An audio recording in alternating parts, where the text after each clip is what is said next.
এই ভিডিওটা হচ্ছে পাঁচ পাঁচ ছ দিন আগের ভিডিও। সেদিন সন্ধ্যাবেলা আমি একটু বেরিয়েছিলাম, মানে বিকেলবেলা বেরিয়েছিলাম, আর বাড়ি আস্তে আস্তে সন্ধ্যা হয়ে গেছিলো। তো আসার সময় রাস্তার এই সাইডে এই গাছটা আমার চোখে পড়ে, যেটা হচ্ছে সাদা নয়নতারা ফুল গাছ। এটা অনেক পুরনো, ঝোপ মতো এখানে অনেক ছিল আর কি গাছটা।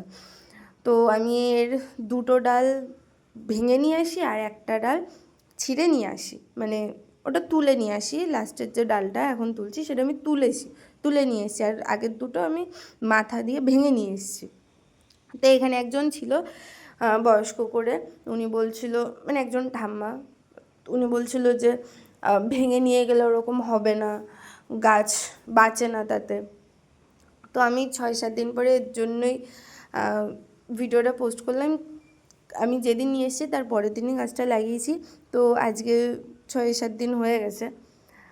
তো গাছগুলো বেঁচেছে, গাছের দিয়ে নতুন ডালও বেরিয়েছে, ফুলও দিচ্ছে, পাতা গজিয়েছে, সুন্দরভাবে গাছগুলো আসে। তো ওরকম কোনো ব্যাপার না, আমি তো লাগিয়েছি, হয়েছে, ভালোও লাগছে, বেশ ভালো ফুল দিচ্ছে। সেটার আপডেটও আমি দেবো, দেখো।